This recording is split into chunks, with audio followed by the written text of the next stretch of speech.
Olá, eu sou Rudy Solon e está no ar o programa Shalom Brasil.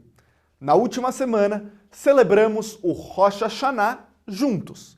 Com o toque do shofar, escutamos o chamado para o arrependimento. No Tashlich, rejeitamos os pecados. E agora, nos preparamos para a data mais importante do calendário judaico, o Yom Kippur. Independentemente se você vai jejuar ou se vai para a sinagoga, aproveite este dia para refletir. Esta é uma data para o arrependimento e perdão. Os últimos meses têm sido tomados por discurso de ódio e embates violentos. O judaísmo e suas discussões já nos ensinaram que o debate de ideias é importante, mas deve ser feito de forma respeitosa e democrática. Que tenhamos um período de arrependimento significativo e que todos sejam escritos e selados no livro da vida. Fique agora com os destaques do programa Shalom Brasil de hoje. O primeiro episódio da viagem para a Áustria. O ateliê do Instituto de Sofrut. Passeio de moto pelos pontos turísticos judaicos de São Paulo. Fique com a gente, voltamos já já com mais Shalom Brasil, a voz da comunidade.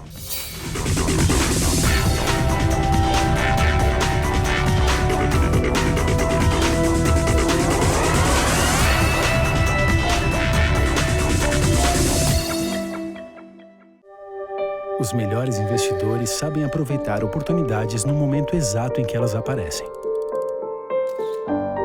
Os melhores investidores sabem usar a tecnologia a favor da performance.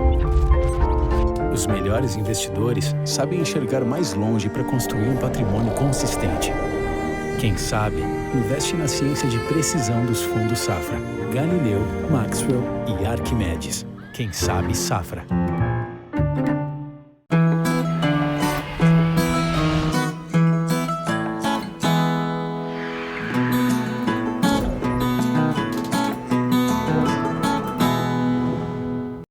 Shana Tová, feliz 5.782, que venha um ano novo, doce e feliz para todos. Rosh Hashanah é uma data em que renovamos nossa fé, nossos afetos e nossa esperança. A humanidade vive tempos desafiadores, marcados por intolerância, extremismos e por uma pandemia que já consumiu milhões de vidas. Nós precisamos mais do que nunca de solidariedade, fraternidade e também de alegrias. O povo judeu é um bom exemplo para todos de superação da adversidade. Nossa história sempre foi marcada por lutas e superação. A escravidão no Egito e na Babilônia, as destruições do templo, os horrores da Inquisição e do Holocausto. Outras civilizações pereceram por muito menos. Haveria muitas razões para tristeza, ressentimento ou amargura, mas não caímos nessa armadilha. Em lugar disso, coragem e determinação ajudaram a criar uma nação. A história judaica nos mostra que a vida é feita de desafios, resistência e de recomeços. Meu carinho a todos os que sofreram perdas afetivas nesse triste período. E meu desejo de que possamos sair de tudo isso como pessoas melhores, comprometidas com a causa da humanidade, que são a justiça, a paz e a fraternidade. Feliz Ano Novo, Shana Tová, que sejamos todos inscritos no livro da vida e das boas ações.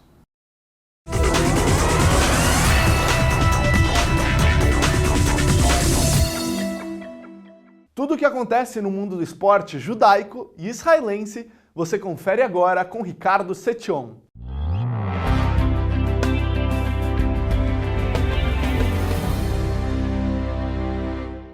Olá, meu amigo, olá, minha amiga deste canal de esportes do Shalom Brasil. Estamos mais uma vez juntos para falar de esportes, judaico e israelense. Todos os olhos essa semana estavam em torno da seleção israelense de futebol, que conseguiu uma vitória sensacional contra a seleção da Áustria, em casa, na cidade de Haifa, por 5-2, uma goleada. O que parece, o número 5 veio para ficar. Porque depois do entusiasmo nesse jogo de 5-2, com a vitória israelense nas eliminatórias para a Copa do Mundo do Catar de 2022, lembrando que o Catar é um país que não tem relações diplomáticas com Israel. Israel subiu à posição de número 2 nesse grupo e é claro que somente o primeiro do grupo vai automaticamente à Copa do Mundo, o segundo colocado vai para uma repescagem. A Escócia, a Áustria jogam nesse grupo e buscam esse segundo lugar. De qualquer maneira, Israel foi muito confiante para o jogo contra a Dinamarca, líder absoluta desse grupo. E lá na Dinamarca, outra vez o número 5 apareceu. Israel tomou uma goleada de 5-0 e caiu para a terceira posição. Agora Israel vai continuando a sua luta, deve enfrentar a Escócia e busca o seu lugar ao sol. Quem sabe voltar à Copa do Mundo depois de mais de 40 anos. A última vez que Israel participou da Copa do Mundo foi em 1970, quando o Brasil de Pelé saiu tricampeão do mundo. Em relação a uma frase importante, vale a pena pensar um pouquinho. Eu não enfrentarei o israelense, não reconhecerei a sua bandeira e não apertarei a mão dele para não sujar a minha mão. Essas foram as palavras de Fatri Nusrin. Fatri Nusrin é um lutador de judô da Argélia que nem mesmo sabendo se enfrentar o israelense que estava na sua categoria de peso, Tohar Budbul, na Olimpíada de Tóquio, há pouco tempo atrás, se negou a enfrentar, como ele mesmo designou, os sionistas, para não sujar as suas mãos. Bom, ele não sujou a sua mão, não participou das Olimpíadas, foi expulso de Tóquio, teve a sua credencial retirada, mas o que aconteceu hoje foi um pouco mais sério. Fatri Nusrin foi simplesmente punido de maneira fortíssima.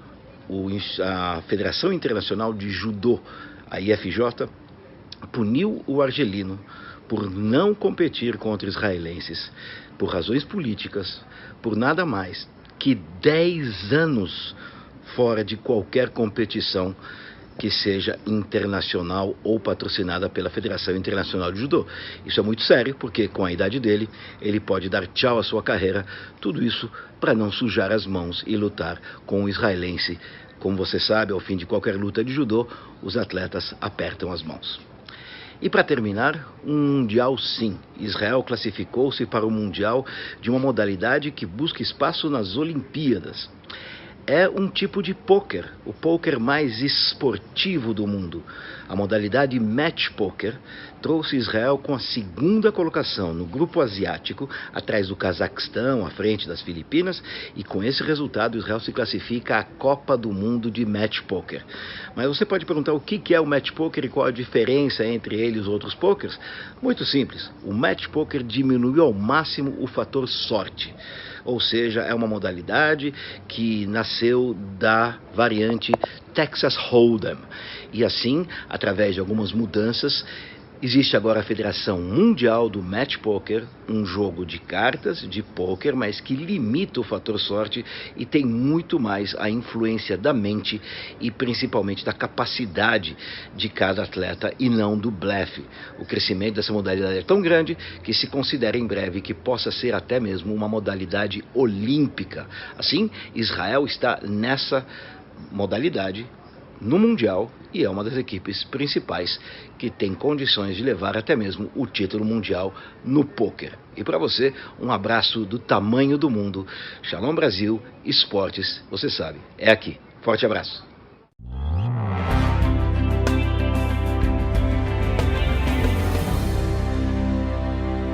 A equipe do programa Shalom Brasil visitou o ateliê do Instituto de Sofrut em 2020, onde se confecciona pergaminhos de mezuzá, tefilim e sefer Torá. Veja esta aula de judaísmo. Há 40 anos, Haim Cohen trabalha como escriba, fazendo tefilim, pergaminho de mezuzá e sefer Torá, seguindo as tradições e leis judaicas. Haim vai nos mostrar passo a passo como são feitos esses objetos. A Torá diz que esses objetos elas têm que ser escritas em cima de pergaminho, não de papel, porque pergaminho é um material que dura, e dura bastante tempo, às vezes pode chegar a durar séculos. Então, o pergaminho ele tem que ser extraído de um animal kasher. Primeiramente, nós temos aqui o couro do animal quase que tirado do animal. Então, o couro ele vem junto com os pelos, a gente coloca durante alguns dias dentro do cal, estes pelos todos eles caem e a gente tem então um couro como este. Agora nós vamos passar para a próxima etapa. Ou você come e lixa este couro muito, muito fino e você tem quase um papel, e aí então você escreve em cima a Torá. Ou você escreve em cima a mezuzá, ou você mantém ele desta grossura e você molha ele, você consegue moldar para você poder fazer o tefilim.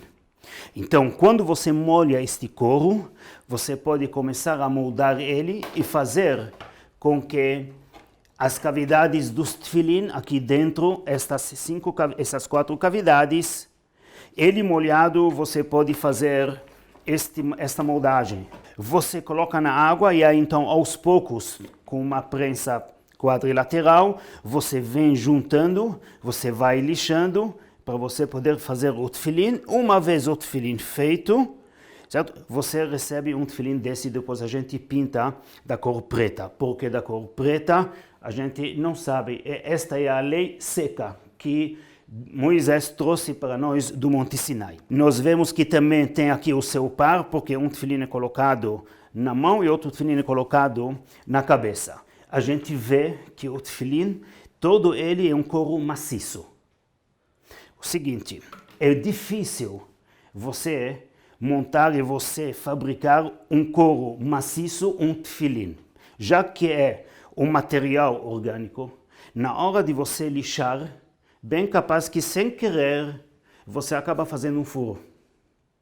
E aí então não presta mais. Neste caso, em que na hora de lixar apareceu um furo, então não tem mais como a gente recuperar esse tefilim. Surgiu na lei judaica uma pergunta: será que eu posso, em vez de eu trabalhar o couro maciço, de eu fazer como as crianças fazem nas escolas, uma montagem de um cubo? Você pode ver, são pedaços colados de couro. Então nós pegamos um couro muito, muito frágil, como esse aqui, e a gente começa a fabricar como se fosse um cubo. É muito mais fácil, você cola ele, e daí então não precisa mais ter o cuidado, como neste tefilim, ao lixar de repente ter um buraco. Esse tipo de tefilim sairia muito mais barato. Então foi feita a pergunta na halakha, na lei judaica, se esse tipo de tefilim serviria. Conclusão que sim, quando você não tem as possibilidades, as condições de você adquirir um tefilim original, que é feito apenas de um couro maciço, você poderia chegar e adquirir um tefilim daqueles. Uma vez que a caixa externa do tefilim está pronta, então agora a gente vai para a parte interna. Como nós falamos, a gente lixamos o couro do animal, nós recebemos aqui o couro, o pergaminho como nós chamamos, nós traçamos e a gente começa a escrever. A pessoa escreve, certo, nesses pergaminhos, enrola ou uma mezuzá também, então ou é afixada nas portas das casas, ou então ela é colocada dentro do tefilim. Idem para quando nós escrevemos um Sefer Torah, que é mais ou menos um pergaminho grande, assim, desse tamanho. Imagine que isso deveria fazer parte das costas de um animal, certo? Então é bastante.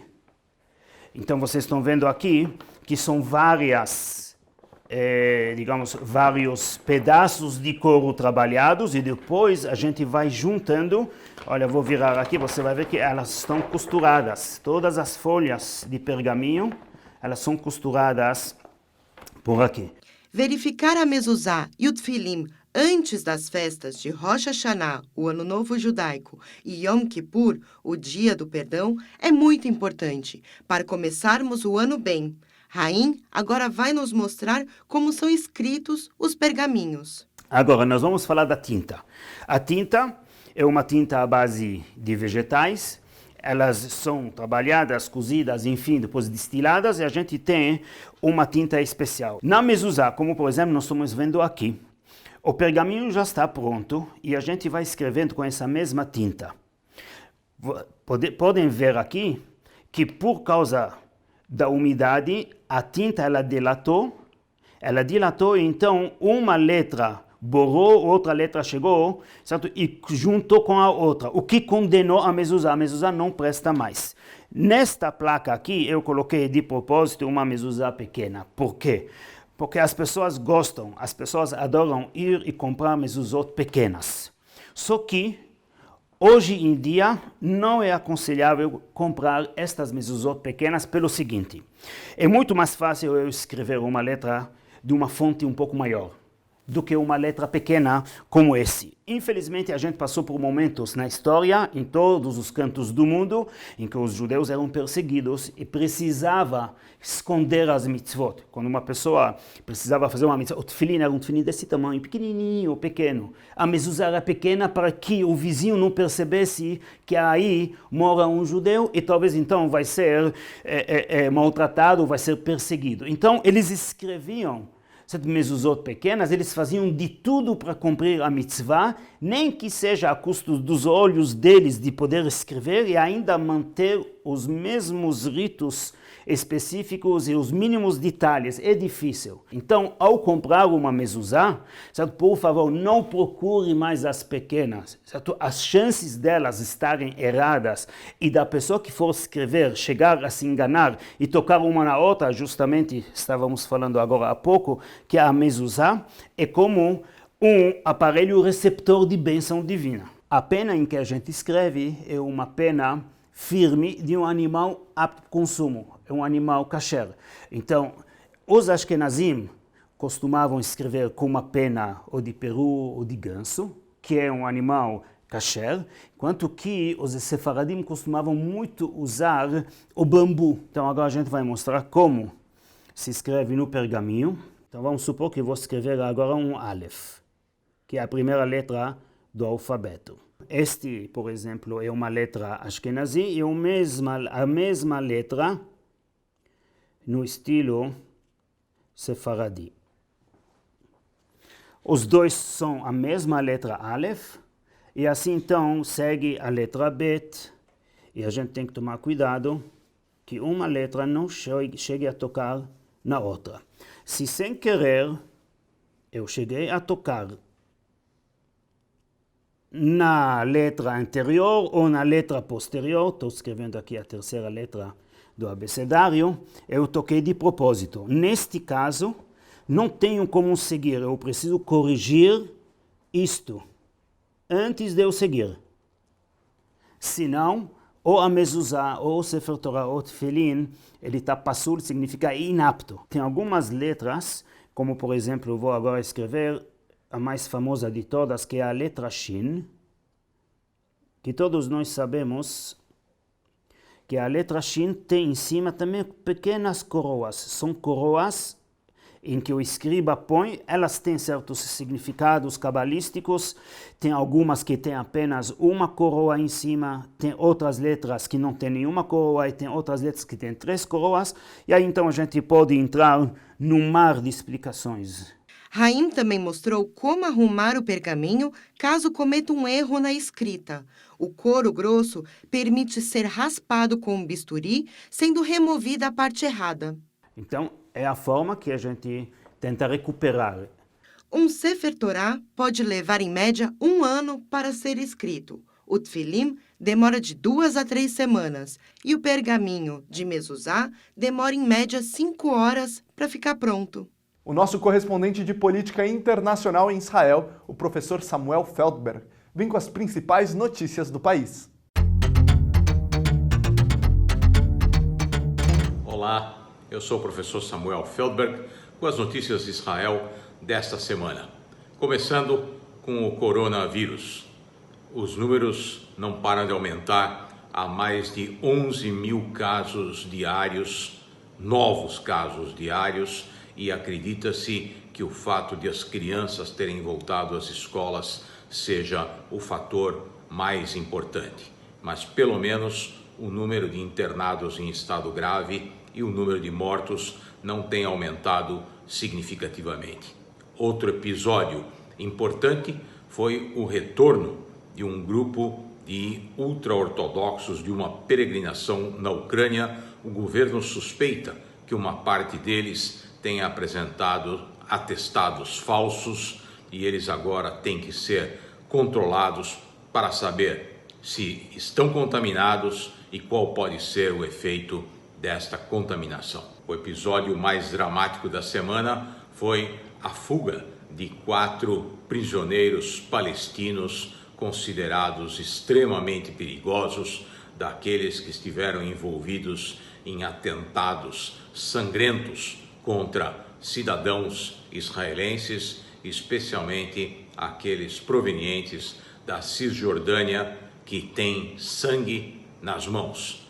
Eles fugiram cavando um túnel que se originou provavelmente na área do chuveiro do banheiro numa penitenciária de alta segurança, de onde já tinha havido um episódio de tentativa de fuga em 2014 e todos acreditavam que as medidas necessárias tinham sido tomadas naquele momento. Aparentemente, o piso do banheiro foi reforçado, mas o do chuveiro não, e foi por lá que eles escaparam. Depois de 4 dias, as autoridades ainda não tinham nenhuma informação a respeito do seu paradeiro e suspeitam que eles tenham conseguido se infiltrar na Cisjordânia, onde teriam muito mais facilidade de se esconder e eventualmente organizar novos atentados terroristas.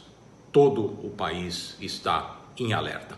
E na área de política externa, assim como em todo o mundo, analisa-se o impacto da retirada norte-americana do Afeganistão e a tomada do poder pelo Talibã.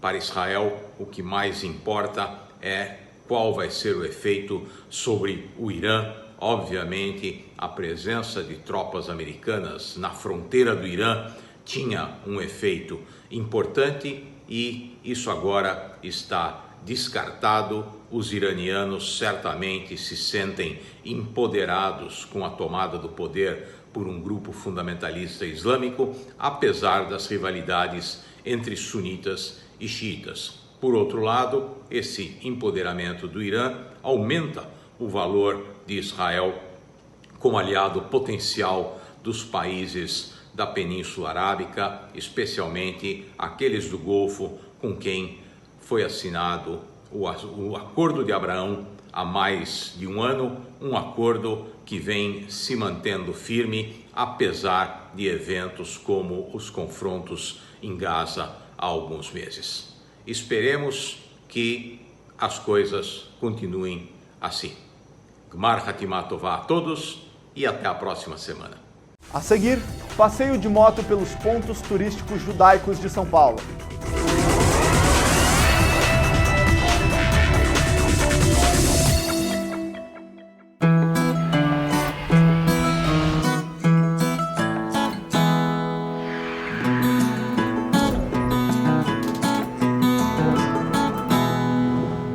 Olá, eu quero cumprimentar aqui toda a comunidade judaica de São Paulo e do Brasil pela celebração do Ano Novo Judaico. Eu tenho uma relação histórica e de muitos amigos na comunidade judaica, desde o tempo em que estudei no Colégio Rio Branco, aqui em São Paulo.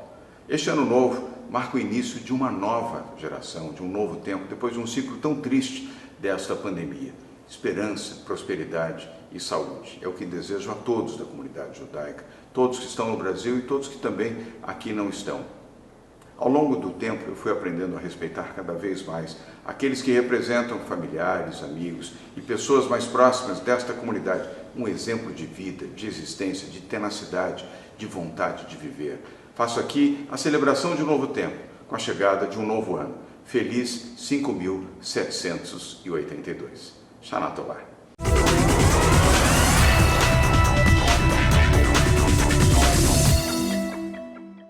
Vamos assistir uma receita deliciosa de Pessi Gansburg, um cheesecake que você pode ter na sua quebra de jejum do Yom Kippur. Então vou fazer um tipo cheesecake nova-iorquina, misturado com um tipo cheesecake israelense que eu acho mais leve. Nós vamos usar cream cheese, nós vamos usar creme de leite e nós vamos usar mascarpone. Eu vou fazer a base, quase todo cheesecake é a base disso. Vamos pegar a bolacha maisena e aqui eu tenho manteiga que eu já derreti no micro-ondas e eu vou bater tudo no liquidificador até ficar uma areia.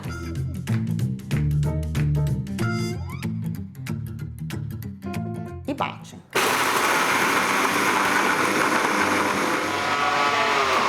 Eu vou pegar minha forma de fazer cheesecake. Maisena parece uma areia bem fofinha. E a manteiga ajuda a dar liga. E agora, com a ajuda de um copo mesmo, vai fazendo ela e aperta, dá uma apertadinha para ele ficar duro. E aqui temos um base clássico do cheesecake. Eu vou colocar no forno por uns 10 minutos para ele dar uma pré-assada para ficar mais crocante. Então, vou botar o cream cheese e eu vou usar minha máquina de batedeira. Eu vou dar uma batida para ele ficar mais macia. Começando. Eu vou juntar meu mascarpone caseira, bem gostoso. Não deixem de fazer isso, vocês vão amar.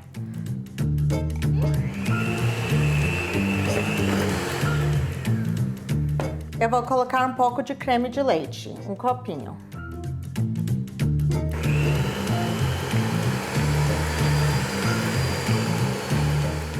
Ok, agora vou adicionar os ovos, mas um por um, devagarzinho. Ok? Então vou botar um ovo, bater, adicionar a próxima.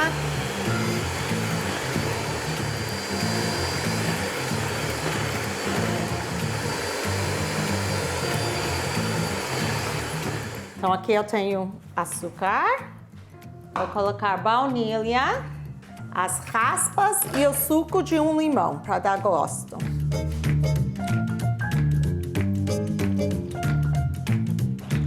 E agora vou botar 2 colheres de sopa de maisena para ajudar a dar liga. E vamos bater e pronto.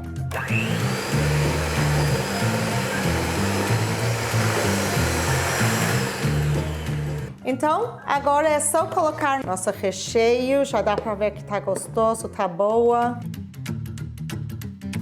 Dá algumas batidinhas para ele tirar o ar, mas tá bom. Vou colocar no forno 180 graus, forno médio, para 1 hora. Ok, a nossa cheesecake saiu do forno.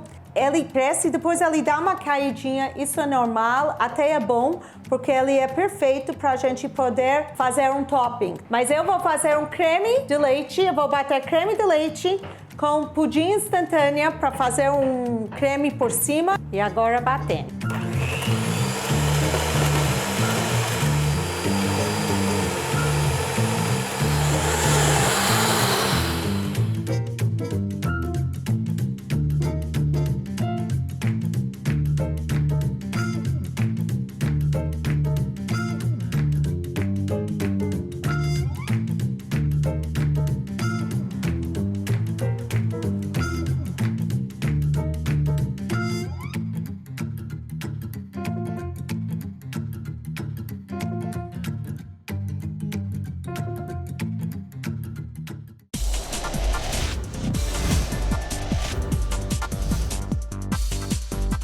Rabino responde.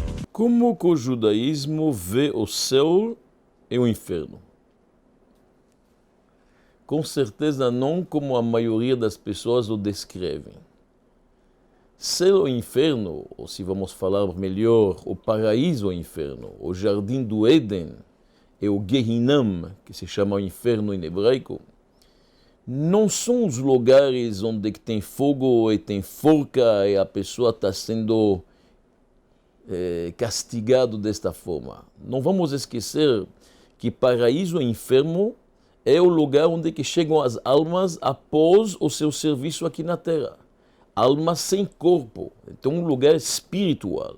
É um lugar onde que as almas têm que passar como se fosse uma tinturaria para tirar algumas máculas, manchas. Quem de nós não tem alguma mancha? Então, a gente passa por um processo de lavagem, um processo de retirada das máculas.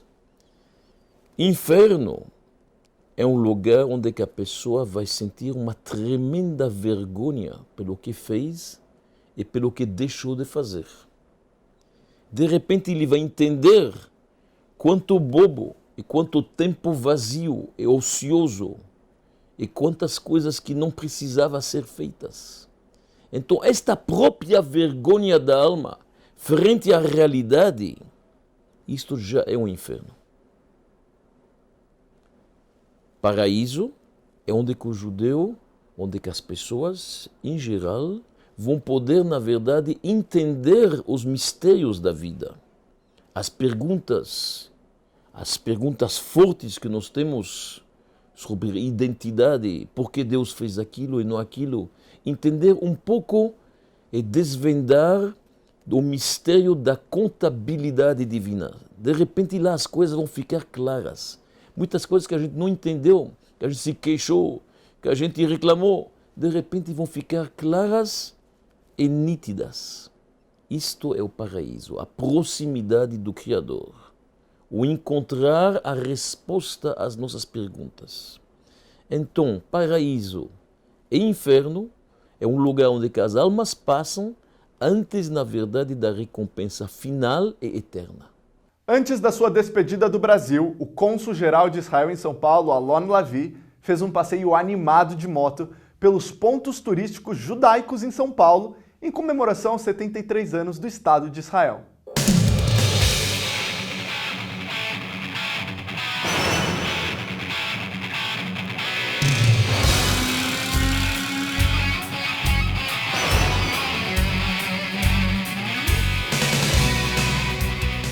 A Praça Charles Miller, no estádio do Pacaembu, foi tomada por motos na manhã de domingo. O ponto de encontro dos motociclistas para essa nova aventura do consulado teve as bandeiras de Israel e do Brasil juntas e um roteiro especial por São Paulo, ligado aos 73 anos do Estado de Israel.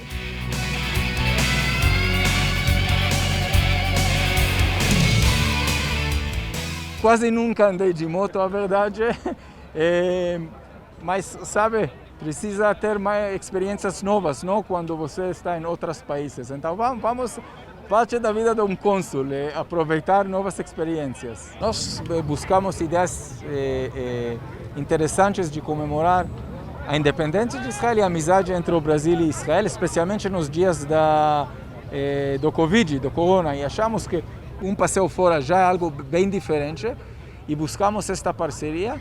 E chegamos de um grupo muito grande, muito importante de insanos, e de lá desenvolvemos juntos este dia especial. This is a really meaning of a festival, mentioning the independence and the birthday of the State of Israel.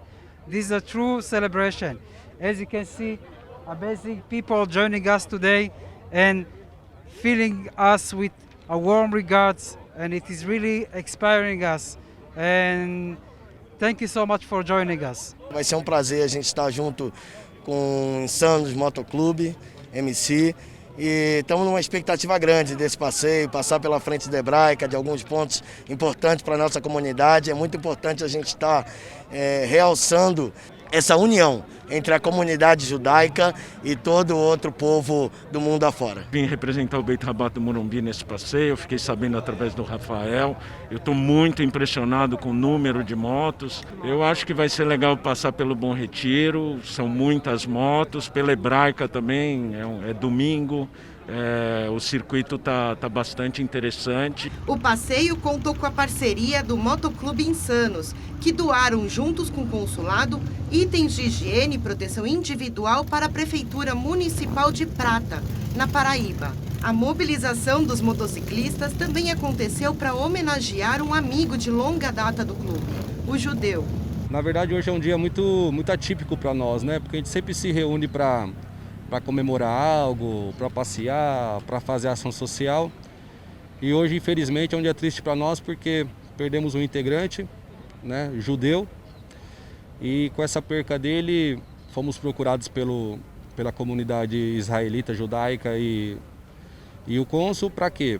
Para fazer uma homenagem a esse integrante nosso e também estreitar os laços também, começar uma parceria e também fortalecer essa parceria que já existe já entre Brasil e Israel. O judeu era um ser humano ímpar, excepcional, que fazia questão de se doar 100% para o Insanos Motoclube, estava sempre presente em nossas ações sociais, nos eventos que organizamos, nos bondes.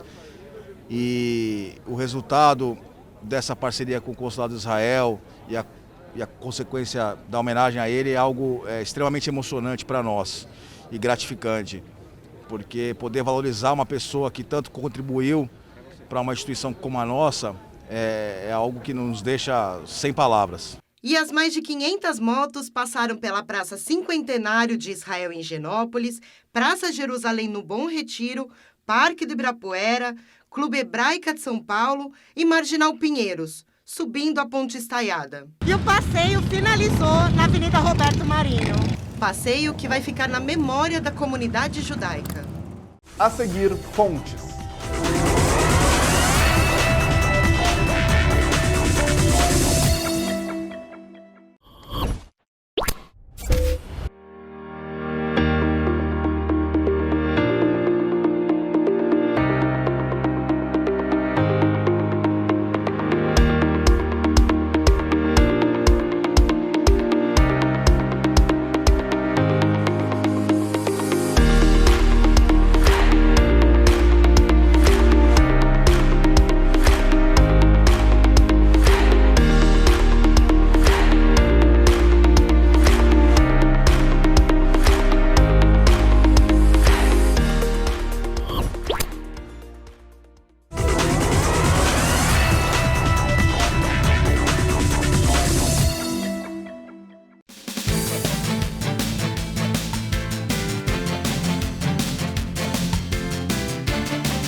O Yom Kippur está se aproximando e, nesta data, Deus sela nosso destino para o ano que está entrando. Muitos são os costumes de Yom Kippur, por isso falaremos apenas de alguns.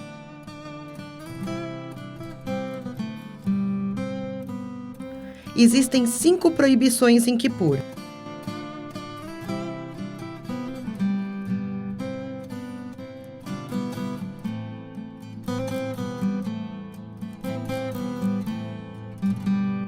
Yom Kippur perdoa nossos pecados, mas não os erros cometidos para os nossos semelhantes. Portanto, é importante pedir desculpas aos amigos e conhecidos na véspera de Kippur. E, principalmente, buscar o arrependimento sincero. É uma ligação profunda com o Criador. Desejamos um leve jejum e Gimar Hatimah Tová.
כל המשוך הזה, המציאות, סטיירס וסמכס, כל השונה כולו.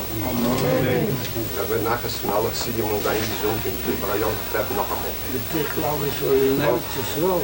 Ja, het zal, dat wel. Maar ze komen zo toch.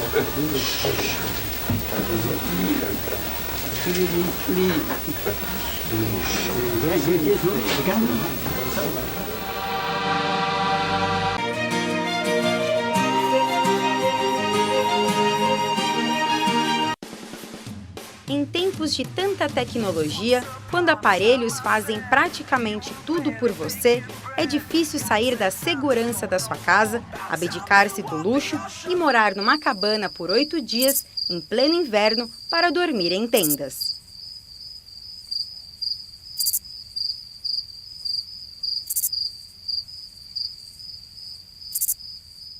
Sukkot é chamada de Festa da Alegria e nos lembra que até mesmo a mais frágil cabana, cheia de pessoas que amamos, é uma maior fonte de felicidade que a mansão mais luxuosa. Ela nos ensina a refletir muito mais sobre o que nós possuímos do que estar deprimido com o que nos falta e não se preocupar mais com as coisas do que com as pessoas. Então, o que a Torá nos diz para não confundirmos a riqueza material com a verdadeira felicidade? Um manual perpétuo, a Torá traz os passos para alcançar a felicidade plena em todos os âmbitos da vida, tanto material como espiritualmente. Cabe a nós darmos o primeiro passo.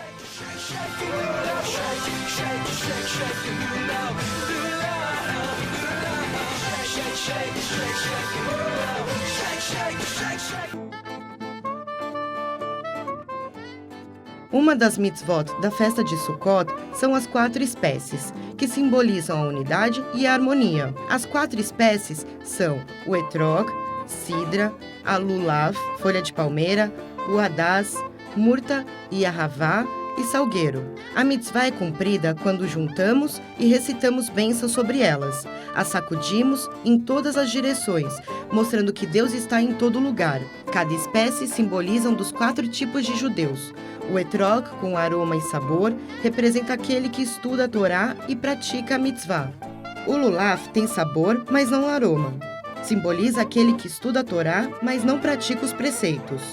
O hadaz, por sua vez, tem um aroma, mas não tem sabor, representando quem dedica sua vida às mitzvot, mas não tem muito conhecimento e estudo da Torá. Por último, o ahavá, sem aroma e sem sabor, simbolizando aquele que não tem contato nem com a Torá e nem com as suas mitzvot. Somente quando todas as espécies são unidas, representando cada pessoa com a sua característica única, a mitzvah pode ser cumprida. E é essa união que torna essa mitzvah tão especial. Não importa o idioma que você fala, o país em que você vive, a sinagoga que você frequenta.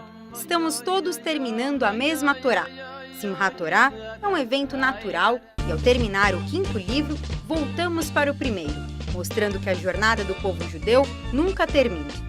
Quantos livros você terminou de ler e no mesmo segundo recomeçou a leitura? A Torá é o único livro que pessoas de qualquer idade conseguem tirar algo diferente dela a cada vez. A cada ano, com suas experiências de vida, você muda. E a cada leitura, você consegue entender alguma coisa nova, sempre sob uma nova perspectiva, podendo se aprofundar mais. Se você quer entender os judeus e o judaísmo, pense em Simchat Torá e perceberá que o judaísmo é realmente uma história de amor de um povo por um livro. בשמחת תורה ותנו כבוד לתורה שישו ושמחו בשמחת תורה ותנו כבוד לתורה שישו ושמחו בשמחת תורה ותנו כבוד לתורה שישו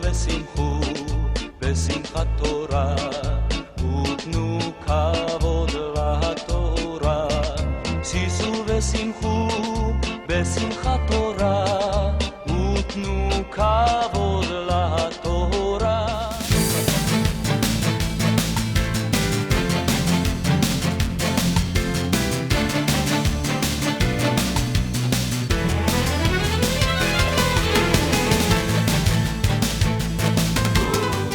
A seguir, o primeiro episódio da viagem para a Áustria.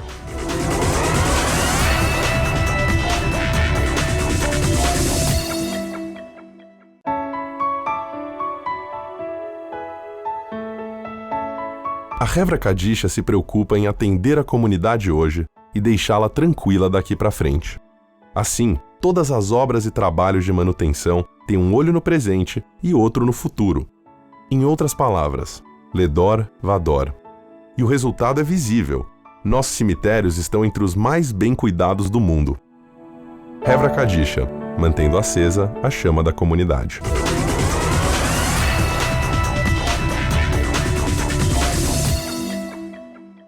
Sheila Bromberg, a nossa correspondente de turismo em Israel, foi surpreendida pelo toque do shofar no hospital Tel HaShomer, em Israel. Veja.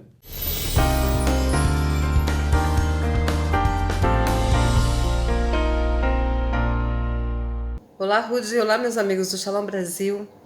Eu vou compartilhar com vocês um momento que eu vivi muito interessante, muito especial, no saguão de um dos hospitais importantes aqui de Israel. Essa época, essa semana, em muitas cidades, em muitos lugares, a gente escuta muitos shofares tocando.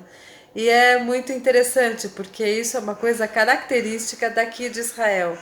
São pequenas coisas que a gente vive aqui, que a gente não vai viver em lugar nenhum do mundo. Vem comigo, vem participar dessa experiência.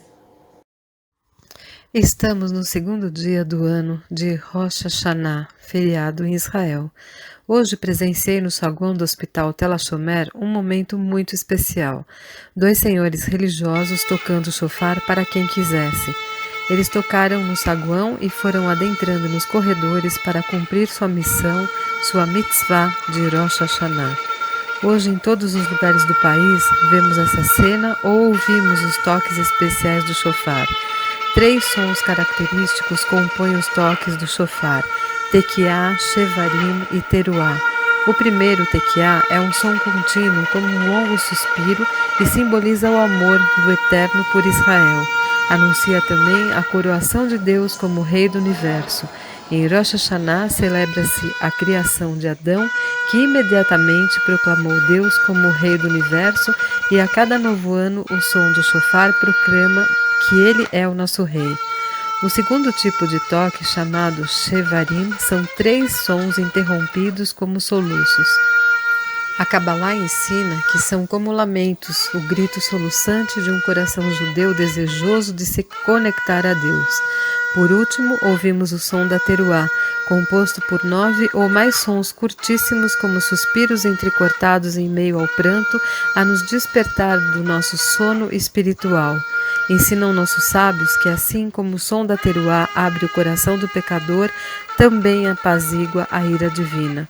Os sons entrecortados do shofar, shevarim e teruá lembram suspiros e gemidos abafados que penetram no coração e servem para despertar a pessoa para o arrependimento e o retorno. Além de evocar e expressar sentimentos de profundo pesar pelas más ações que cometemos no passado, seus toques são uma conclamação às armas, como um tambor de guerra que confunde nosso inimigo interno e nos estimula a não desistir de nossa batalha espiritual. Shana Tová Umetuká. Se você quer falar comigo sobre Israel, entre em contato pelo Facebook, pelo Instagram, pelo YouTube ou pelos meus e-mails sheila.brom.12@gmail.com ou sheila@amaral-tours.com. Talvez eu possa lhe ajudar. Em 2019, a equipe do programa Shalom Brasil fez uma viagem para a Áustria, mostrando um pouco da vida judaica no país. Vamos assistir o primeiro episódio da série.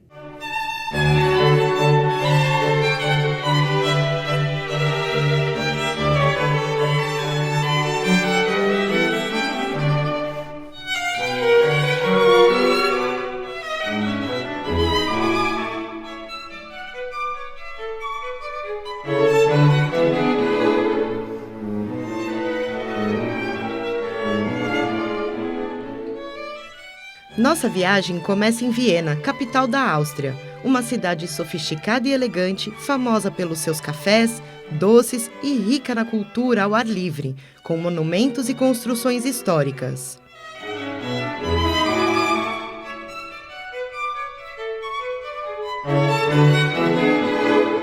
A cidade respira música, e não é para menos. O país onde Mozart nasceu, o maior compositor de música clássica erudita do mundo.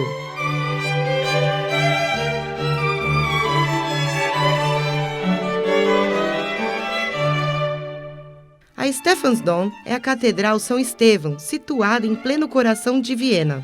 Tem 137 metros de altura e pode ser vista de diferentes pontos de Viena, marco central da cidade, onde Mozart se casou e onde aconteceu seu funeral.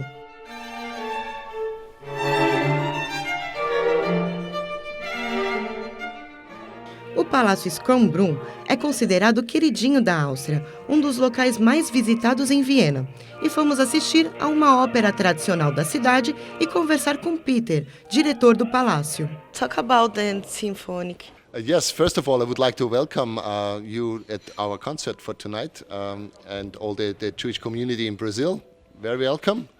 And tonight we will hear music of Mozart and Johann Strauss, of course, the two most famous Austrian composers. It's a very famous music, although the people probably don't know the name of the pieces, but they know the music. And that's the best thing you can have because it's a brand. Our Schönbrunn Orchestra was founded in 1997 and since then we performed over 8,000 concerts in Vienna and abroad. And 10 years ago, in 2009, we had the chance to perform in Brazil, which was fantastic. The musicians still say it was one of the most enjoyable tours. And I hope that we can repeat it and come back to Brazil with the orchestra and the fantastic Viennese music.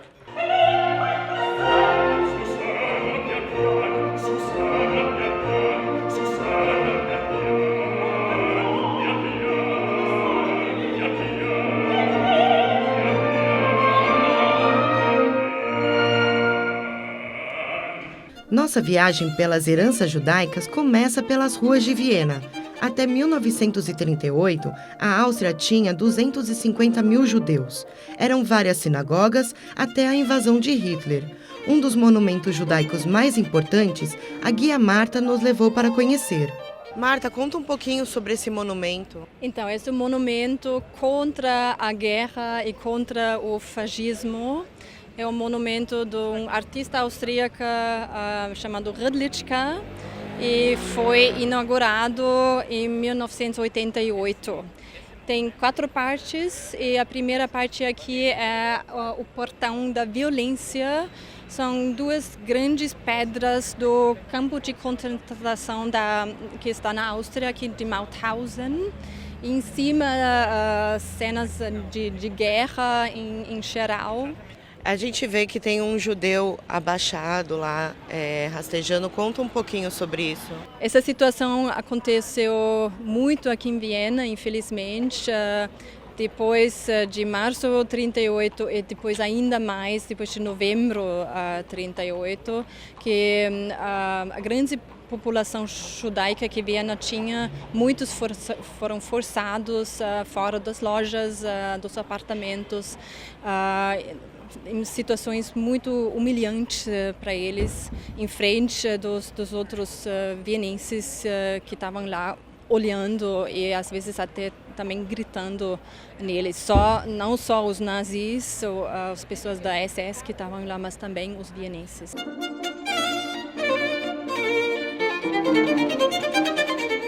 Demos uma paradinha no Café Central, um dos cafés mais importantes e antigos de Viena. Marta, conta um pouquinho desse café.